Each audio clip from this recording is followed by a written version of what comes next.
Assalamualaikum warahmatullahi wabarakatuh. Hai semua, saya Alia Zakia Zara Nasution.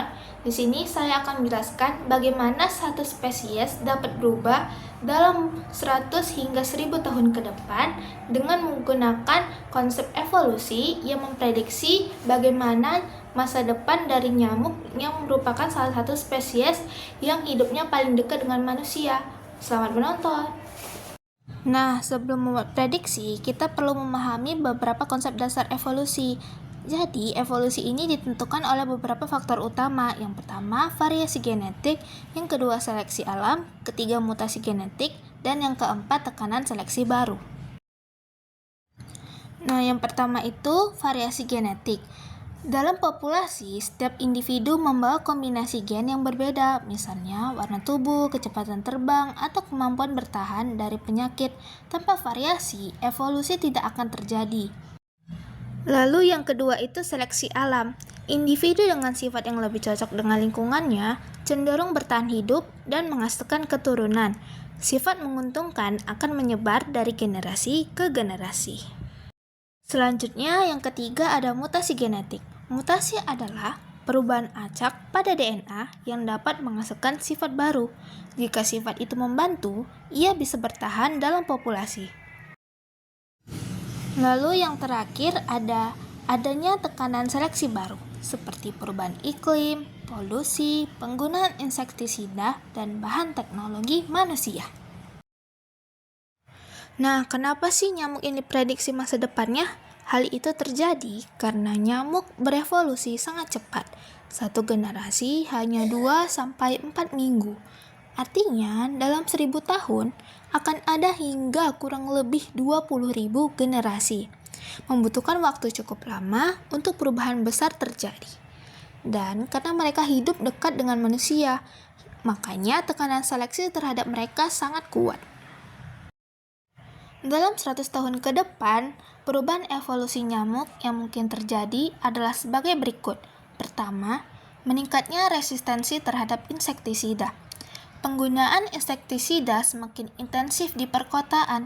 Nyamuk dengan mutasi yang membuat mereka kebal akan bertahan hidup dan berkembang biak, membuat populasi semakin sulit dikendalikan. Yang kedua, ukuran tubuhnya menyusut. Individu yang lebih kecil lebih sulit terlihat dan lebih mudah menghindari repelan atau pukulan manusia. Ini memberi mereka keunggulan untuk bertahan hidup. Yang ketiga, perubahan perilaku menggigit. Jika manusia melindungi diri saat malam hari, nyamuk dapat bergeser menjadi lebih aktif pagi atau sore. Perubahan perilaku adalah adaptasi evolusioner yang sudah sering terjadi pada banyak hewan. Yang keempat, adaptasi habitat. Nyamuk berpotensi menjadi toleran terhadap air kotor dan polusi kota, karena itulah habitat yang paling sering mereka temui.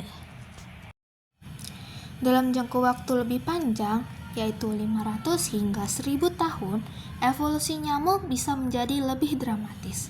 Pertama, nyamuk bisa memiliki sistem imun yang jauh lebih kuat terhadap virus. Hanya nyamuk yang mampu bertahan saat membawa virus dengue atau Zika yang akan lolos seleksi alam. Dalam jangka panjang, mereka akan memiliki gen antivirus yang lebih efisien. Kedua, evolusi terarah akibat teknologi manusia. Manusia dapat menggunakan gene drive, yaitu teknik rekayasa gen yang memaksa sifat tertentu menyebar ke seluruh populasi. Misalnya, membuat nyamuk mandul atau tidak bisa membawa virus. Jika teknologi ini diterapkan, populasi nyamuk dapat berubah secara permanen hanya dalam beberapa ratus tahun. Ketiga, adaptasi morfologi. Seiring lingkungan kota menjadi lebih panas dan kering, sayap nyamuk bisa berevolusi menjadi lebih ramping untuk efisiensi terbang.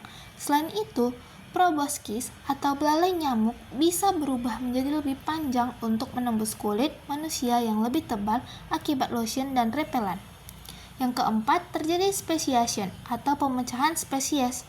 Jika sebagian populasi direkayasa secara genetik dan sebagian lain tetap alami, dua kelompok ini bisa terisolasi menjadi dua spesies baru dengan perilaku dan genetik yang sangat berbeda. Kenapa prediksi ini masuk akal secara ilmiah? Prediksi ini ilmiah karena beberapa alasan. Yang pertama, generasi nyamuk sangat pendek, sehingga evolusi mereka berlangsung cepat. Yang kedua, tekanan seleksi dari manusia sangat kuat, dari insektisida hingga urbanisasi. Yang ketiga, perubahan perilaku nyamuk sudah terbukti terjadi dalam puluhan tahun terakhir. Yang keempat, rekayasa genetika semakin maju, memungkinkan manusia memengaruhi arah evolusi suatu spesies secara langsung.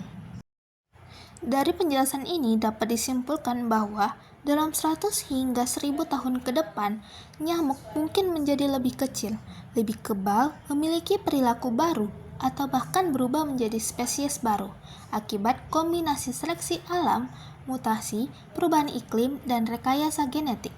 Evolusi adalah proses yang tidak pernah berhenti, dan setiap perubahan lingkungan dapat mendorong spesies untuk berubah, termasuk organisme yang paling kecil sekalipun.